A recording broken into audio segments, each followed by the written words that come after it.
咁啊，如果要喺立體軟件嗰度設定一個實物嘅結構，睇下係咪帶到落去一個人嘅頭嗰度，或者帶咗落去做一隻手鐲穿到嗰個拳頭咧，咁就要做以下嘅設定啦。首先我就會譬如戴喺頭就度一度個頭圍先啦，即係用把軟尺咁我度到個數啦。因為條數係咁樣計嘅，直徑乘派都要圓周啦，咁啊調翻轉圓周除派就真係等於個直徑啦。咁點解要咁計咧？因為喺 Tinkercad 咧，我要假設我要模擬一個呢個係我嘅頭咁先算啦，我要呢個作品穿得過嗰個頭啊。但係咧 Tinkercad 就冇得直接入個圓周去建立一個立體嘅。如果有就好啦，即係我度到圓周係幾多，咁直接入個數落去就得啦。咁但係佢冇嘅，佢就要入直徑去設定呢個圓柱嘅大細，咁啊要計一計數啦。所以當我喺呢度，譬如我度到個圓周自己個頭係60 cm。咁你除翻3.14咧，就知道係個直徑啦。咁你可以計一計條數啦。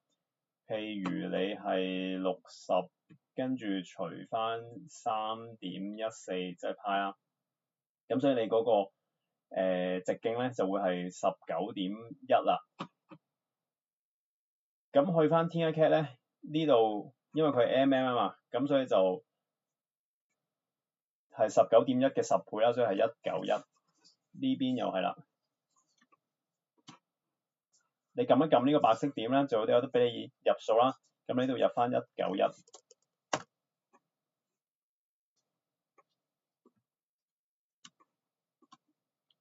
呢個咧就係你，如果你度到係60咧，即個頭就係咁大啦。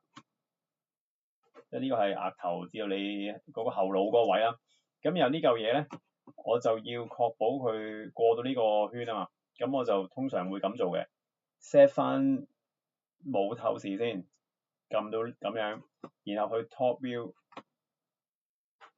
呢個作品，你撳實 shift 掣放大佢，記得要撳實 shift 喎。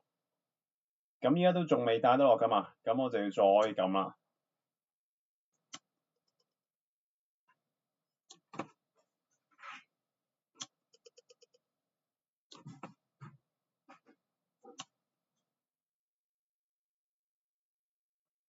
咁啊，啱啱好過到，咁你個實物作品印出嚟咧，就會帶得落你嗰個頭嗰度啦。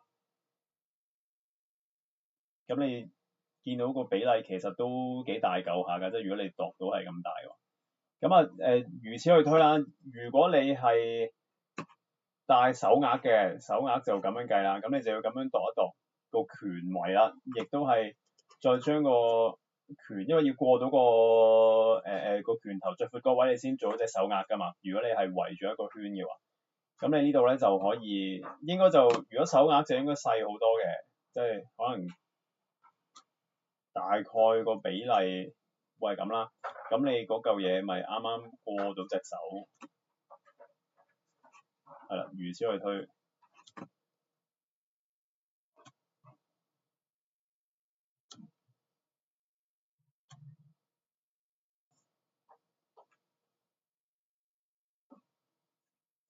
係啦，大概啦，咁所以你自己要度一度你嗰個拳頭嘅拳圍啊，係幾多啦？